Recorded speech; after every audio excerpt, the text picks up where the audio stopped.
My name is Leah Cartwright, and on the morning my brother was promoted to commander of the Atlantic Strike Division, I stood outside the security gate like a stranger. The petty officer in charge tapped furiously on his tablet, squinting beneath the Virginia sun, trying to find my name. He wouldn't, because it wasn't there. "Sorry, ma'am," he said with a practiced tone. "You're not on the guest list for Commander Marcus Cartwright." I didn't flinch. I just adjusted the strap on my coat and nodded once. Behind him, the gates to the Grand Naval Parade Grounds opened wide, letting in a sea of guests, retired officers in medals, families holding tiny flags, and somewhere among them, my own parents, smiling like nothing was wrong, like they hadn't just erased me. Again. Then Marcus arrived. White dress uniform. Impeccable smile. My brother, the family jewel, strode past without hesitation, glancing at me only long enough to murmur to his wife, just loud enough for me to hear. Leah forgot to RSVP. Some people never learn the chain of command. I almost laughed, because I had followed it, far longer than any of them knew.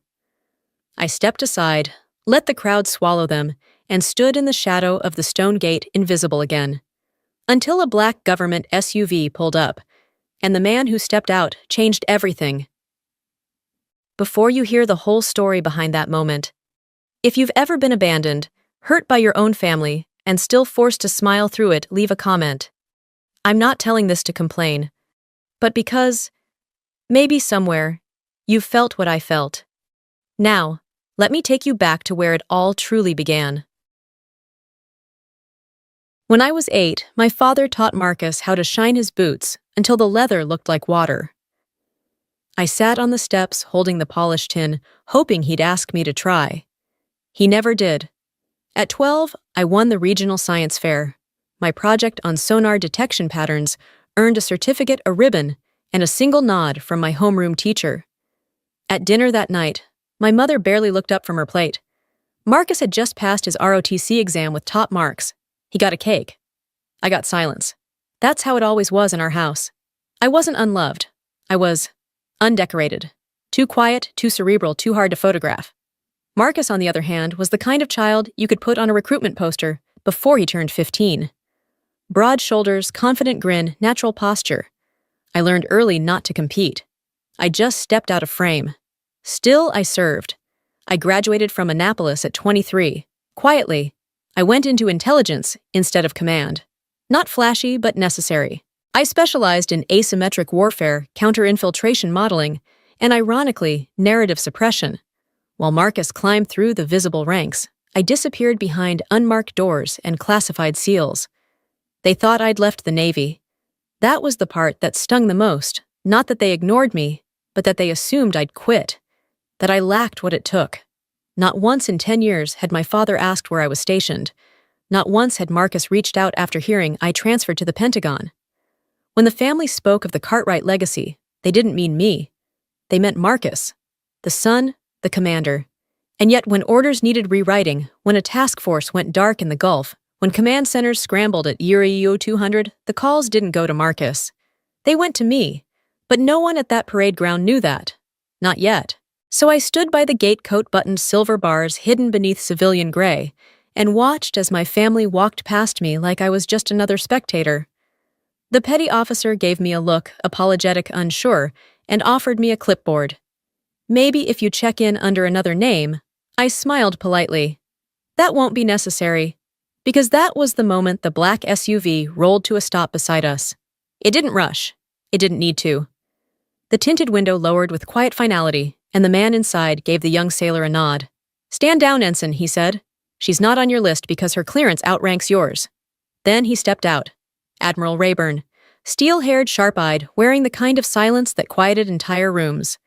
He looked directly at me and extended his hand, not in greeting, but in respect. "Admiral Cartwright," he said, voice low and level. "We were starting to think you'd skip your brother's big day." I didn't answer him right away. Not because I didn't want to, but because for a moment I forgot how to breathe. Admiral Rayburn had just said my name and title loud enough for the crowd near the entrance to hear. And they did. Heads turned. Conversations paused mid-sentence. The young petty officer who had tried so earnestly to check me in went pale. His hand twitched around the clipboard, then dropped it entirely. "Admiral," he stammered. I wasn't informed. You weren't supposed to be." Rayburn said, his voice firm, but not unkind. "Proceed." He turned to me and gestured forward. "Shall we?" I nodded once, then unfastened my coat. The cool spring air brushed against my uniform, revealing the deep navy of formal dress and the twin stars on either shoulder gun. Gasps rippled through the front of the procession. I didn't flinch. I let the fabric fall back just enough to catch the sunlight. Rayburn fell into step beside me, and we crossed the threshold together. On the other side of the gate, it was like stepping into a stage. Rows of crisp white chairs flanked a polished walkway. Military brass mingled with retired dignitaries. A photographer turned instinctively when he saw us, then lowered his camera just as fast when he recognized the stars. Not Marcus's stars, mine. I could feel the weight of my parents' gaze before I saw them. My mother, pristine in a cream blazer, her pearls perfectly matched to her soft pink lipstick, blinked twice before her posture stiffened. My father, dressed in his old Navy captain's uniform, squinted like he couldn't quite believe what he was seeing. Then I saw Marcus. He was standing near the stage, laughing with two younger officers. He looked like someone who had prepared for a spotlight his whole life and was just now realizing it was being pulled in another direction. Our eyes met. His jaw tensed. His smile faltered. He turned slightly, leaning toward his wife Lauren, and whispered something too quiet to hear. She followed his gaze. Her perfectly manicured brows lifted. I watched her lips part as she realized who I was. Not Leah, the forgotten sister. Leah Cartwright, Admiral of the Naval Cyber Intelligence Division. Rayburn leaned in. "Front row left. Your seat is reserved. Follow me." I didn't hesitate. As we walked, I noticed how officers shifted aside, some saluting others, just stepping out of the way. I caught the murmurs as we passed short, clipped phrases like, "She outranks half the board," and "Did you know she was coming?"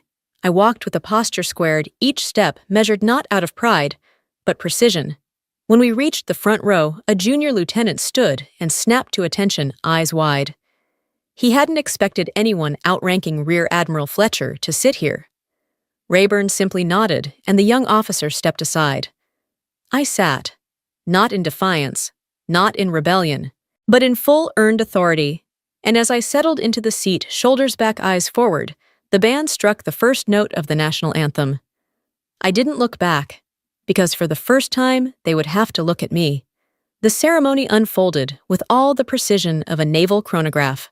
Opening remarks, flag presentations, acknowledgments from high command. I heard it all, but none of it truly registered. My attention drifted not to the program, but to the subtle currents shifting around me. From the corner of my eye, I caught Marcus glancing over. Not often, just enough to confirm I was still there. His posture was perfect, but his jaw flexed every few minutes, a micro-adjustment he couldn't control. A tic I remembered from childhood. He always clenched his teeth when something didn't go according to script. And this was never in the script. When the time came, his name rang through the courtyard like a bell. Commander Marcus Cartwright, front and center. The crowd applauded, polite and proud. He rose, uniform, sharp, shoulders back, every inch the officer they had expected him to be. He accepted his commendation from Vice Admiral Nash, shook hands, saluted. All textbook. Then came the speech. He stepped to the podium, cleared his throat, and smiled. Not quite as easily as he had earlier. I'm honored he began to accept this promotion on behalf of every mentor peer and leader who believed in the chain of command and the responsibility it carries. Applause. He thanked his unit, his superiors, and his peers. Then his tone softened. And of course, I owe everything to the people who shaped me long before the Navy ever did. The family segment. I want to thank my wife Lauren for standing by me through every posting and deployment, for keeping our home grounded when I was thousands of miles away. Polite laughter, a few nods. My mother, Admiral Cartwright, who taught me that discipline and grace are not opposites, but companions. She smiled, ever composed. And my father, Captain Thomas Cartwright, whose leadership taught me the difference between power and purpose. He paused then, the kind of pause that stretched longer than it should. Silence crept in. He looked up, and for the first time his eyes locked on mine. It lasted less than a second, but in that flicker of recognition, I saw everything: the confusion, the tension, the rewiring of his entire internal order. And then he looked away, swallowed.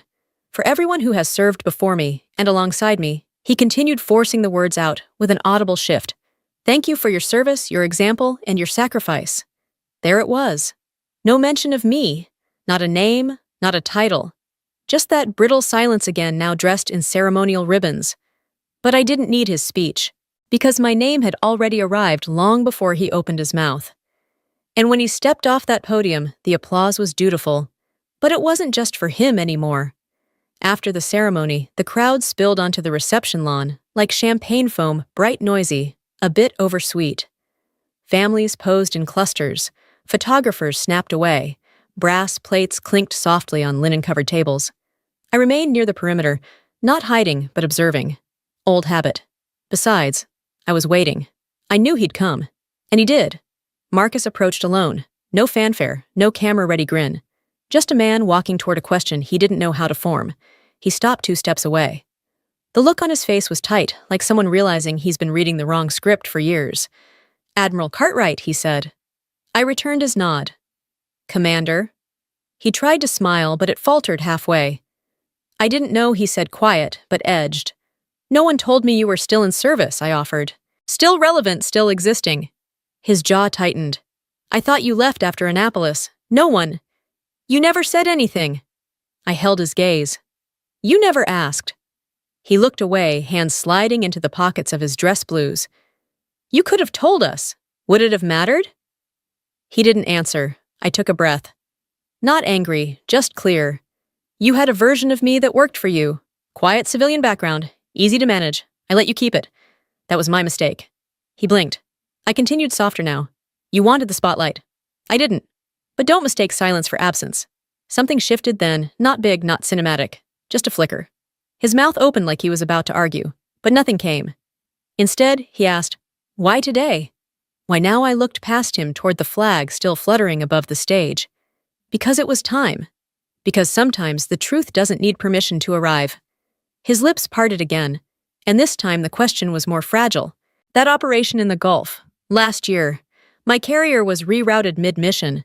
Intel came in less than 6 minutes before deployment. You were... Yes, I said simply. That was me. He exhaled slowly. You saved lives. I did my job.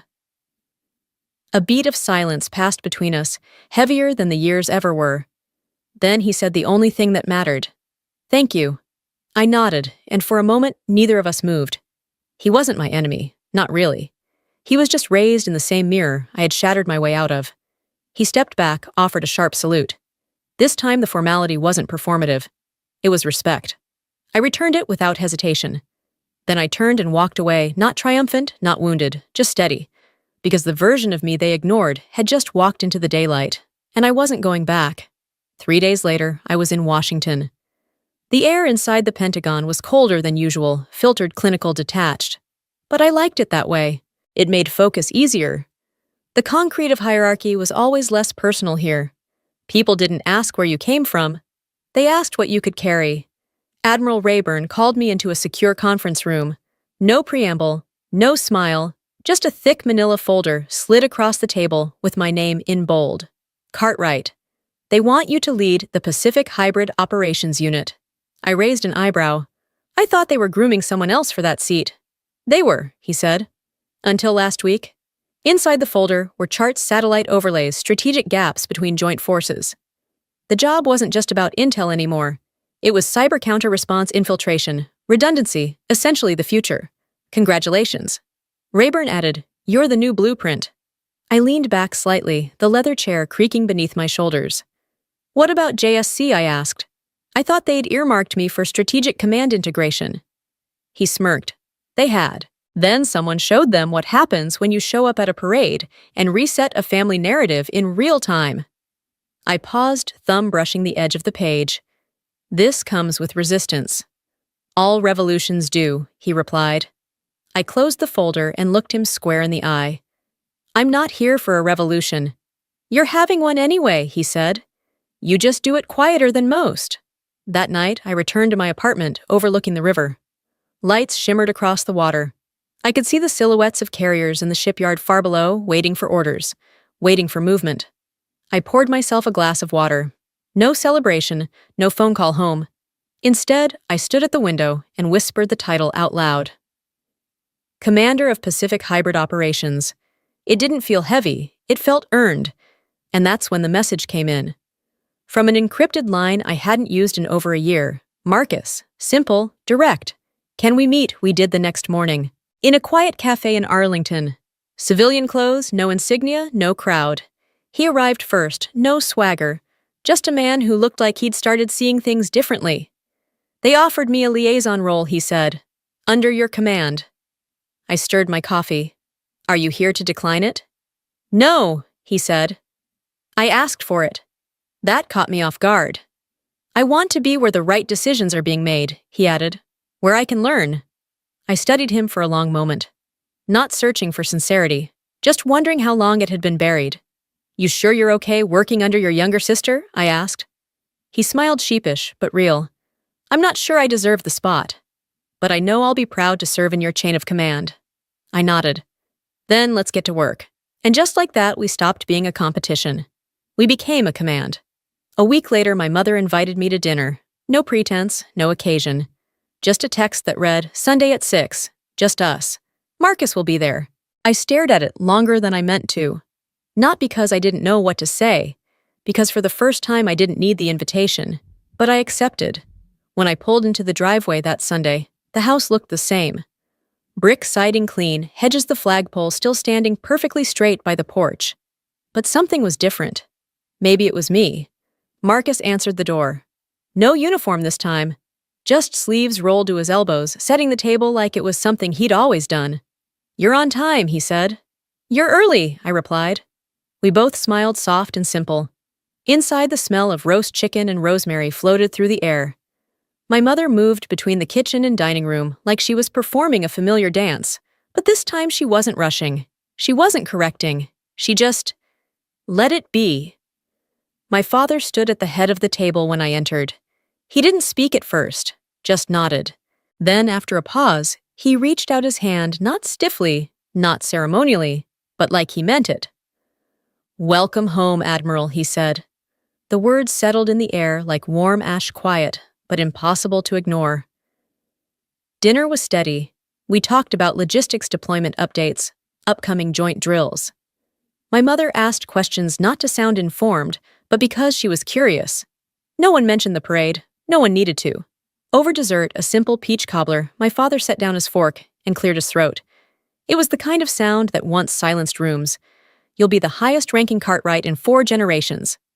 I didn't respond immediately. I didn't need to. He continued, You didn't inherit that. You built it, and I was wrong not to see it. My mother reached across the table and gently touched my hand. We were all wrong, she said softly, but we see it now. I looked at her, really looked, and for the first time there was no performance behind her eyes. Just clarity. Across the table, Marcus raised his glass. To the sister who rewrote the standard. And for once, no one corrected him. We finished dinner without ceremony. The plates were cleared, the lights dimmed, and for a long moment we just sat. Not as a family trying to fix the past, but as people quietly acknowledging a truth that had lived too long in the dark. Later, as I stood in the doorway, ready to leave, my father clapped a hand on my shoulder. You made the name mean something again, he said. I looked him in the eye. No, I replied. I gave it something it never had. He didn't argue. He just nodded. 1 month after the promotion, I stood before my new office at the Pentagon. The plaque on the door read, Vice Admiral Leah Cartwright, Director of Pacific Hybrid Operations. It looked simple, understated, but it was the culmination of every moment I had once lived in silence. Inside, the air was different. Advisors spoke slower when I entered. Senior officers adjusted posture, not from protocol, but instinct. My name no longer traveled through back channels. It led meetings, signed off directives, and reshaped how command itself operated. Then the White House summoned me. The president herself, a former Navy veteran, had asked for a direct briefing. Indo-Pacific Joint Force posture, escalation modeling, cyber breach containment. I delivered it in 34 minutes. No slides, no fluff, just clarity. When I finished, the room was still. The kind of still that doesn't question. That waits. The Secretary of Defense spoke first. Admiral Cartwright, this isn't just operational foresight. It's doctrine-level thinking. The chairman of the Joint Chiefs added, "We've had admirals before, but never one who rewrote the playbook mid-game." I gave a small nod. No thanks, no false humility, just acknowledgement, because I had earned it.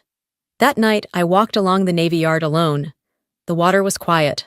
The silhouettes of ships floated in the harbor, like sentinels watching remembering. My phone buzzed. Marcus! A photo appeared my image on a new recruitment banner, stationed outside our old high school. Full uniform eyes forward, captioned in clean bold font, earned, not inherited. Then his message followed. "They're quoting you now, Leah. Everywhere, you're not just a story, you're a signal." I stood there for a long time watching the reflection of the ship lights shimmer across the pavement. Then I replied, "Then let's make sure the signal leads somewhere worth following." Because in the end, I hadn't fought for a seat at their table. I had built a new one and left the door open, not for them, but for whoever came next. My son-in-law grabbed my daughter's arm at dinner, hard enough to make her stumble while his father laughed it off. I saw the bruises she tried to hide, and the way her eyes begged me not to say a word. That night, I walked home in silence. But the next time he saw me, I wasn't just her father. I was the man quietly taking his whole world apart. Before I go on, I just want to thank you for being here. These stories carry years of quiet truths I've held close to my chest, and sharing them isn't always easy. If you'd like to hear more from an old man who's weathered a few storms, I'd be grateful if you'd subscribe. And let me know where you're listening from. Your support, it means more than you know. Most mornings in my house begin the same way.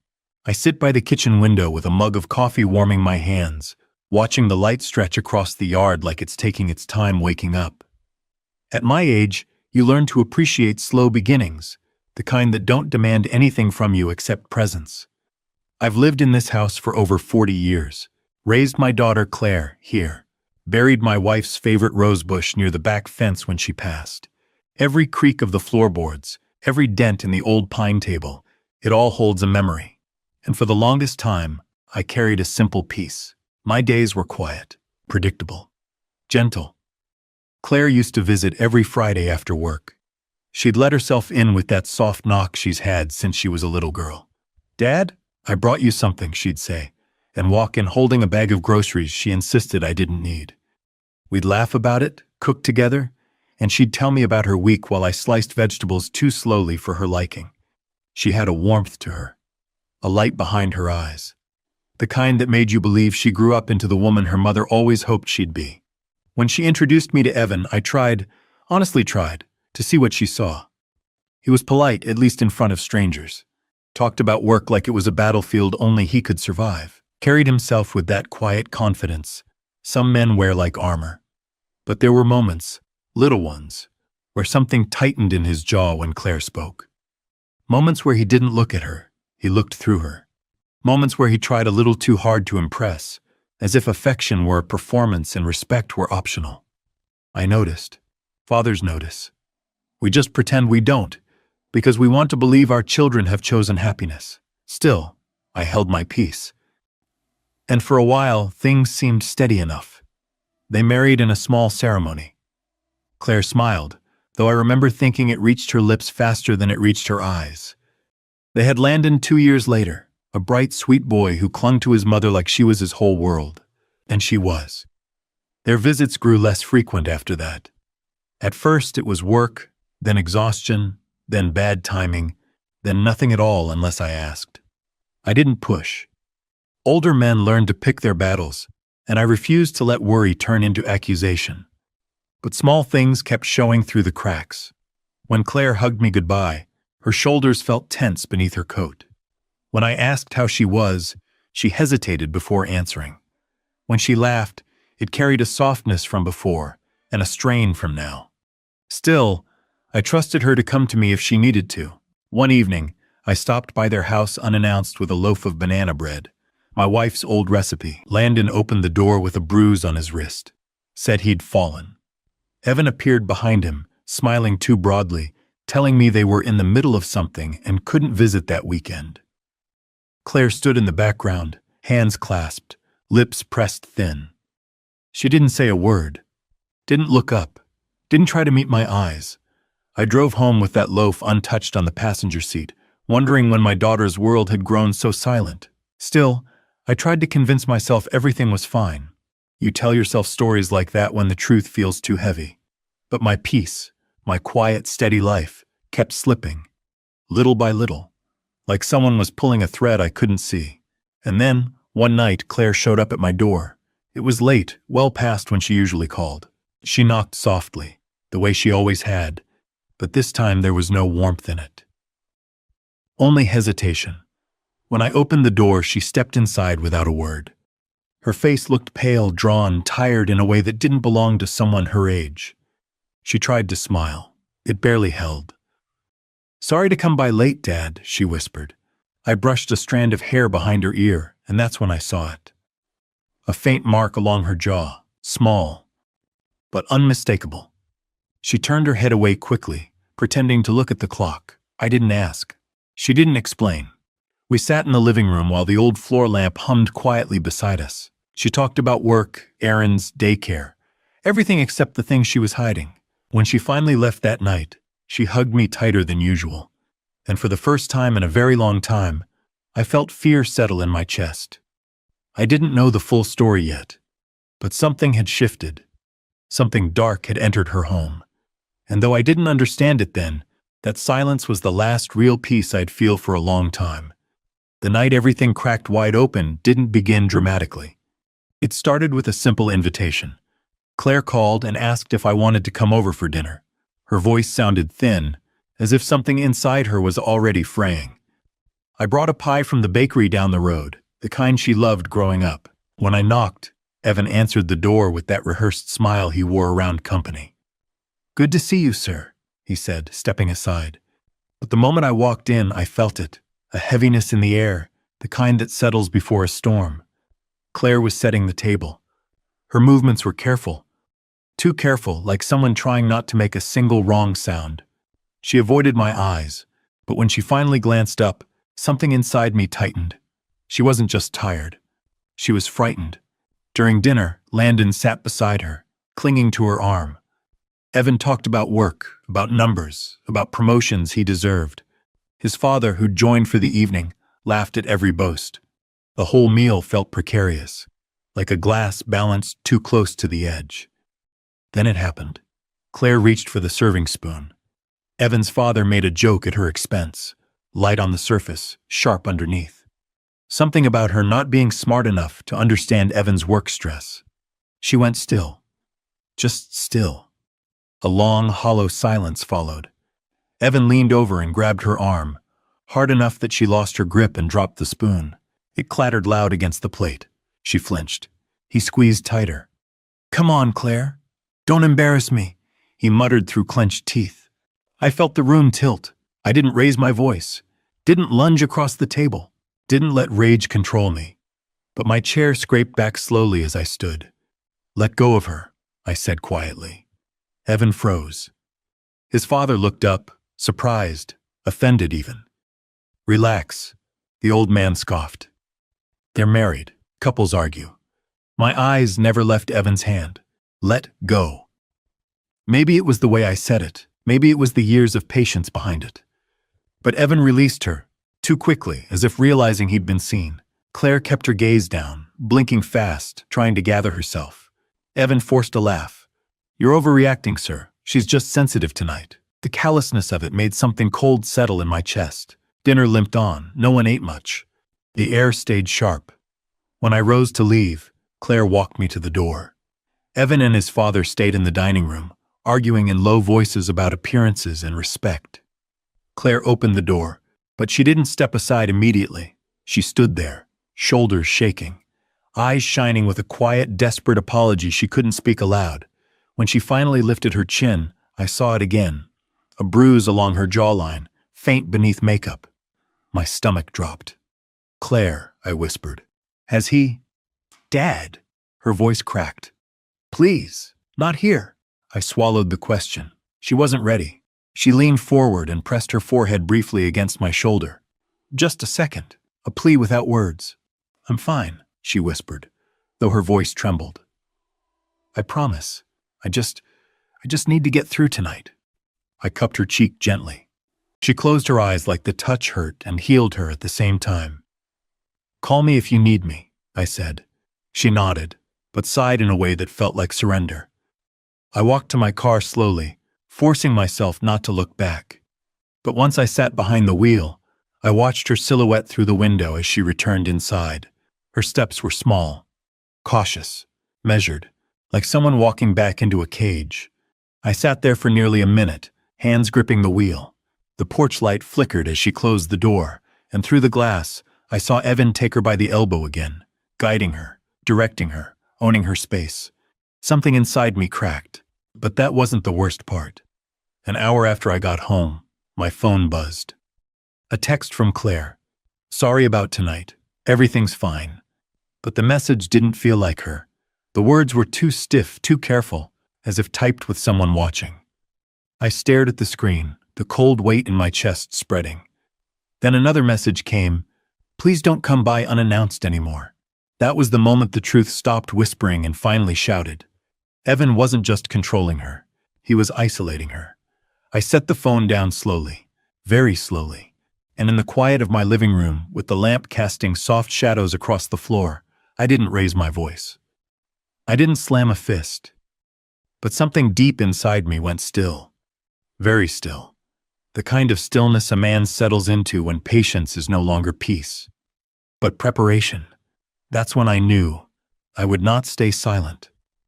After Evan walked off my porch that night, the house fell into a silence so deep it felt almost physical, like the walls themselves were holding their breath.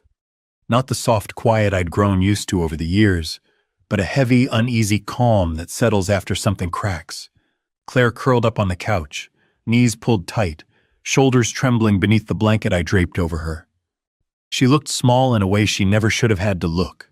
I set a glass of water on the table beside her, then sat nearby, not touching, not crowding, just present. Dad, I didn't want you to see any of this, she whispered. I didn't answer right away. I took off my glasses, cleaned them with the corner of my shirt even though they were spotless. An old habit I fall back on when my heart's too full to speak. You don't have to protect him anymore, I finally said. Claire shook her head. I'm not protecting him. I'm protecting Landon and myself. You don't understand how he gets. When he's angry. Her voice cut off. She looked at her hands like they belonged to someone else. Her knuckles were red. The skin pulled tight. My throat tightened. I walked to the kitchen and filled the kettle. The quiet whistle. The steam rising, simple things, but familiar ones. I poured her chamomile tea, the same kind her mother used to make her on long nights. She didn't drink it, just traced the rim with her fingertip, small circles that looked more like apologies than comfort. She fell asleep upright on the couch. Exhaustion pulled her under like a tide. I covered her gently, turned off the lamp, and stood there a long time watching her breathe. My daughter. The girl who once built entire cardboard kingdoms in our living room. The teenager who painted sunrise after sunrise because she said it felt like hope. How had she ended up here? With a man who dimmed every bit of light she carried. Later in the hallway, I paused at her childhood photo. 16 years old, holding up her first sketchbook, pride written all over her face. I ran my thumb along the frame. Something inside me ached in a way I hadn't felt since losing her mother. I tried to sleep. I couldn't. I lay in bed listening to the house settle, the heater ticking, the faint sound of Claire breathing in the next room, and beneath all of it, the memory of Evan's voice, hard, dismissive, careless. I stared at the ceiling until the first gray hint of dawn. When I walked into the kitchen, Claire was already awake, sitting at the table, hands wrapped around the mug she hadn't touched last night. Her eyes were swollen, but her back was straight, trying to be strong in a way that broke me even more. I shouldn't stay long, she said, forcing a small smile. He'll get upset. A coldness ran down my spine. Claire, upset people talk. Abusive people act. She flinched, just enough to confirm everything I already feared. Then she whispered the sentence that changed everything. He said I push his buttons. that I should know better by now. I felt something inside me fall completely still. I reached for her hand, slow and steady. When she didn't pull away, I held it gently. "Claire," I said, "love shouldn't hurt like this." A tear slid down her cheek. She didn't wipe it away. For the rest of the morning, we stayed quiet. She dozed in the chair while I pretended to tinker in the shed, banging tools together without purpose, just trying to breathe through the ache. Around evening, she said she had to go home. I walked her to her car. Every part of me wanted to grab her keys, hide them, beg her to stay. But pushing too hard might have driven her straight back into his arms. She promised to call when she got home. She didn't.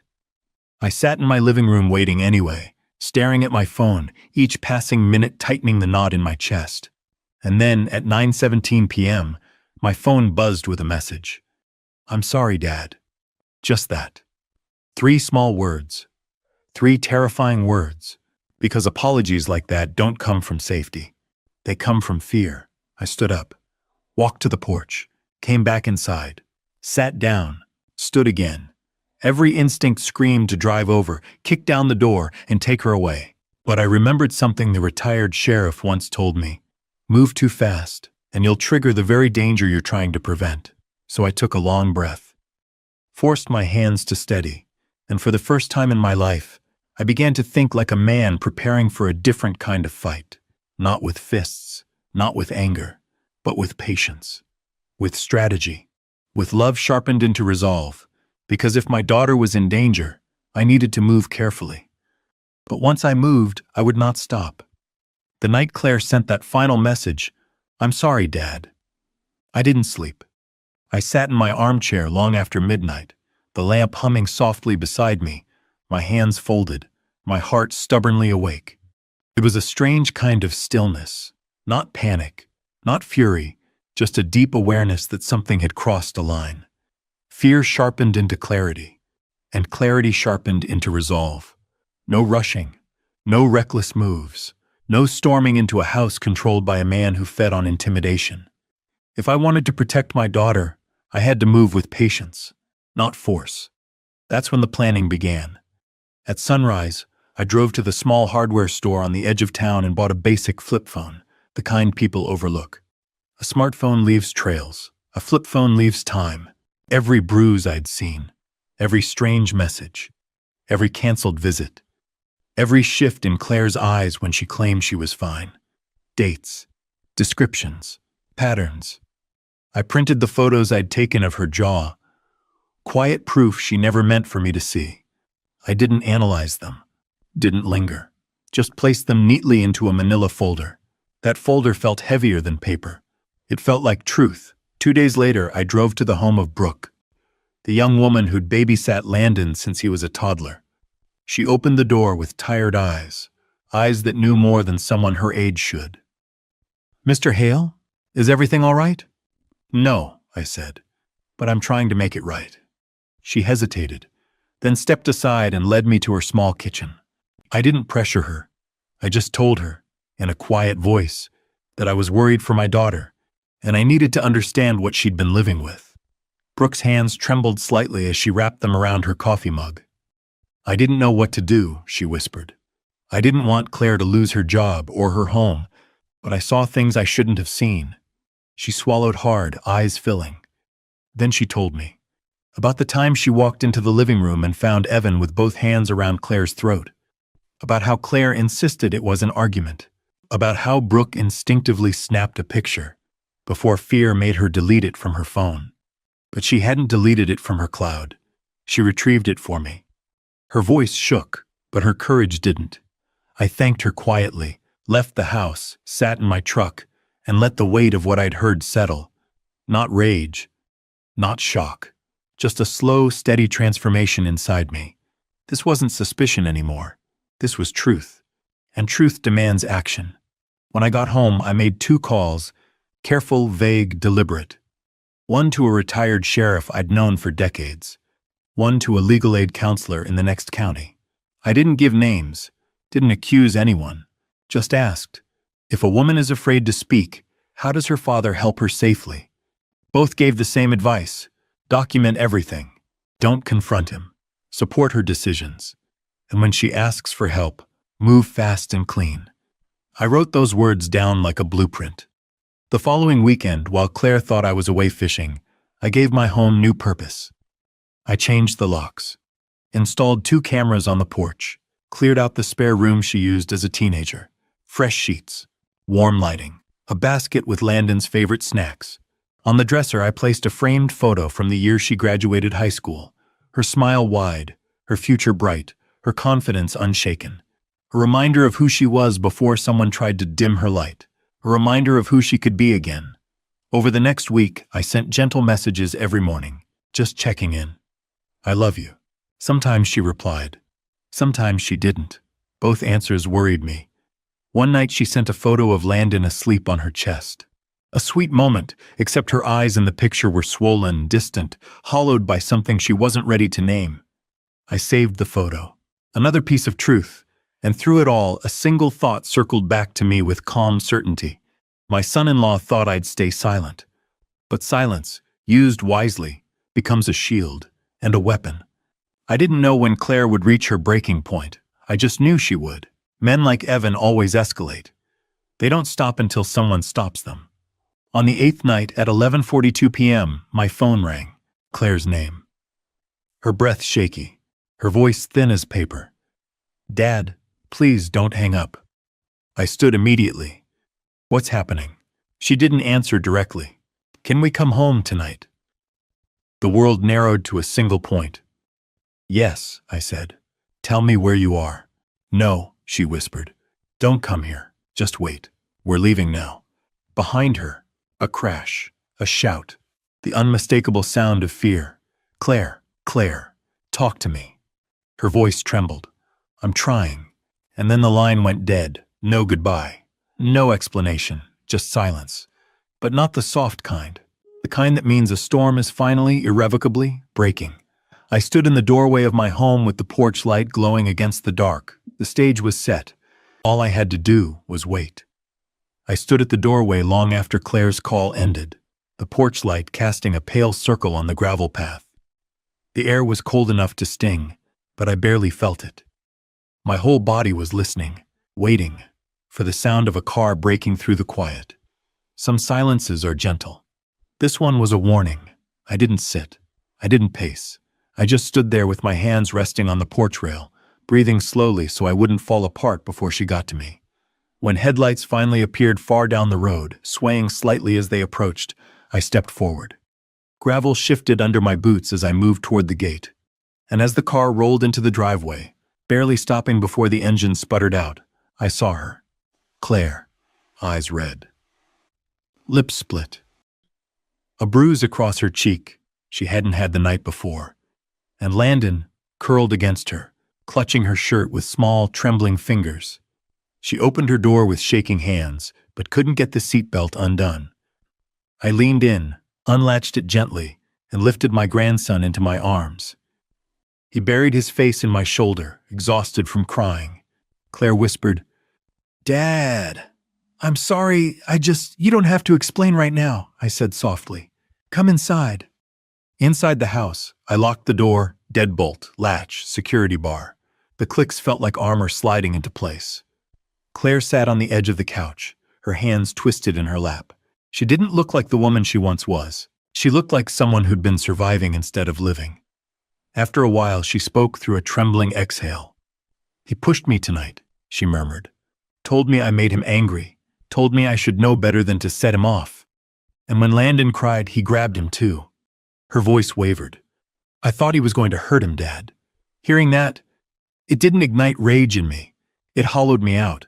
A clean, cold clarity filled the space where fury could have lived. I didn't shout, didn't curse his name, didn't swear revenge. I just placed my hand over hers, steady and warm. You're not going back, I said. Not now, not ever. Her breath broke in a soft sob, but for the first time that night, she didn't look afraid. She looked relieved. She fell asleep soon after, exhaustion pulling her under. I covered her with a blanket, checked on Landon, then stepped outside onto the porch and made the call I had been preparing for weeks. Deputy Harper answered on the second ring. Is she with you? She asked. Yes. Is she hurt? Yes. Then stay put. We're coming. No panic. No hesitation. Just action. 28 minutes later, the driveway lit up again, not with fear this time, but with authority. 2 patrol cars pulled in quietly. Harper stepped out, expression firm and steady. Where is she? She asked. Sleeping, I said. Good. She needs it. Behind her, another officer carried the folder, the one filled with photos, dates, statements, the truth we had gathered piece by piece. He lifted it slightly. This is more than enough. I let out a breath I didn't know I'd been holding. For months, I'd feared no one would hear her. Now, the law itself was listening. They didn't leave a moment to chance. Within the hour, they drove to Evan Turner's house. Claire didn't have to be there. She didn't have to testify or confront him that night. The evidence did the talking for her. When Deputy Harper called me the next morning, her voice carried a quiet certainty. It's done, Mr. Hale. He's in custody. No bail tonight. I didn't celebrate. I didn't smile. I just sat at the kitchen table, hands wrapped around a warm mug, letting the quiet settle back into my home, the safe kind of quiet, not the fragile one Claire had been living with. 2 weeks later, we sat side by side in a courtroom that felt too large and too bright. Evan was led in wearing a jumpsuit, wrists cuffed. For the first time since I'd met him, he didn't look confident. He looked cornered. He saw Claire. Then he saw me. His expression changed, not into guilt, not into remorse, but into realization. Realization that the man he'd dismissed as old and harmless had dismantled his control piece by piece, quietly, methodically, without ever raising his voice. The judge read the charges, serious ones that would follow him for a long time. Evan looked at me as if expecting outrage or triumph or some emotional flair he could use to blame us for his downfall. He got none. I simply met his stare with the same calm patience he had mistaken for weakness. A long silence filled the courtroom, heavy, unavoidable, final. And in that silence, I finally felt free.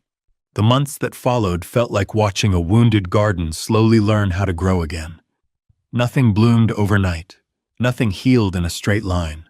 But little by little, life found its way back into my home. A pair of tiny shoes appeared beside the front door. Crayon drawings began covering the fridge again. Landon's laughter drifted through the hallway the way sunlight breaks through heavy clouds. And Claire. She moved through her days like someone learning the rhythm of her own heartbeat again. She still startled at loud noises, still double-checked the locks, still had nights where she sat at the edge of her bed, breathing through the ghosts of old fear. But she was healing. Not in dramatic leaps, but in steady, quiet steps that belonged entirely to her. She started painting again. Started humming while she cooked. Started smiling, not the forced, fragile smile I'd seen for years, but the real one, the one that reached her eyes. The day she filled out her legal separation paperwork, she came home and sat with me on the porch. The sun was setting behind the trees, and her hands shook just slightly as she passed me the pen. I feel like myself again, she whispered. Or, at least the beginning of myself. That was enough for me, more than enough. I often sit alone at night after she and Landon have gone to sleep, thinking about everything that happened, how close I came to losing her, how long she suffered without speaking, how silence kept her trapped, until silence, used differently, set her free. And every time I think about Evan, the man who tried to control her, diminish her, isolate her, I return to the same truth. My son-in-law thought I'd stay silent. He thought age made me harmless. He thought softness made me weak. But he didn't understand the kind of strength a father carries. He didn't understand the patience of a man who has lived long enough to know that justice doesn't always come with noise. Sometimes it arrives the way dawn does, quietly, inevitably, changing everything it touches. Now, when Claire tucks Landon into bed without fear, when she sits beside me on the porch with her tea, when she laughs softly at something small, I realize revenge was never the point. Peace was. Safety was. Respect was. And respect, once lost, can be reclaimed if you wait long enough and move when the moment is right. If this had been your family, would you have done the same? I'd like to hear your thoughts. And if my story meant something to you, don't forget to subscribe for the next one. Thank you for listening to this story until the end. Hopefully, every moment in the story has touched your heart, brought you some reflection, some emotion, and hope. Thank you for taking the time to experience it with us, and hope that each next story will always accompany you on your life journey.